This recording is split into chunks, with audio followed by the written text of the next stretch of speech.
বিসমিল্লাহির রহমানির রহিম। সম্মানিত মুসল্লিগণ, রমজান মাসের শেষ 10 রাত অর্থাৎ শেষ দশকের যে কোনো বেজোড় রাতকে ইসলামী স্কলারগণ নির্ণয় করেছেন শবে কদর হিসাবে।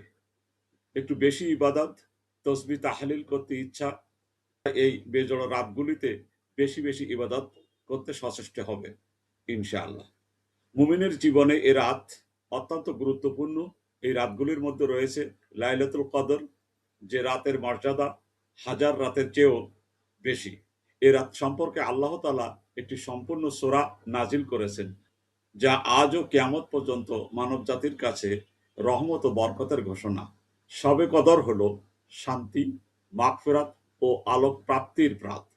এ রাতে ফেরেশতারা দলে দলে অবতরণ করেন এবং আল্লাহর আদেশ অনুযায়ী কল্যাণ, বরকত, শান্তি পৃথিবীতে বয়ে আনেন। এ রাতের ইবাদতের সওয়াব এমন যে এক রাতের ইবাদত ৮৩ বছরের বেশি সময়ের ইবাদতের সমান হয়ে যায়। এটি এমন একটা অনুপম উপহার যা শুধুমাত্র উম্মতে মুসলিমের জন্য আল্লাহর পক্ষ থেকে বিশেষ রহমত। এই রাতে কি করণীয়? নামাজ, কোরআন তেলাওয়াত, ইস্তেগফার, দীর্ঘ সময় সেজদায় থাকা, আত্মসমালোচনা এবং দোয়া।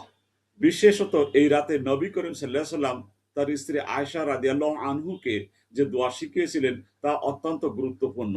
এই দোয়া সংরক্ষিত হয়েছে নির্ভরযোগ্য কিতাব তিরমিজিতে। যে দোয়াটি হলো আল্লাহুম্মা ইন্নাকা আফুয়ান তুহিব্বুল আফওয়া ফাফু আন্নি। এর মূল প্রতিপাদ্য হলো আল্লাহর কাছে ক্ষমা প্রার্থনা করা, তার রহমত কামনা করা এবং নিজেকে পাপমুক্ত করার আবেদন জানানো। শবে কদর কেবল একটি রাত নয়, এটি আল্লাহর নিকটবর্তী হওয়ার সুবর্ণ সুযোগ। এটি মানুষের অন্তরকে বদলে দেওয়া রাত। যে ব্যক্তি আন্তরিকতার সঙ্গে এ রাতকে ইবাদতে কাটায়, আল্লাহর দরবারে মন খুলে কান্না করে, তার জন্য থাকে ক্ষমা, বরকত ও কল্যাণ। রমজানের শেষ দশকে ইতেকাফ ও তাহাজ্জুদ ও দীর্ঘ সেজদা, এই গভীর তেলাওয়াতই লাইলাতুল কদরের সন্ধানে বান্দাকে প্রস্তুত করে। কারণ এই রাতের প্রাপ্তি মুমিনের জন্য প্রকৃত সৌভাগ্য।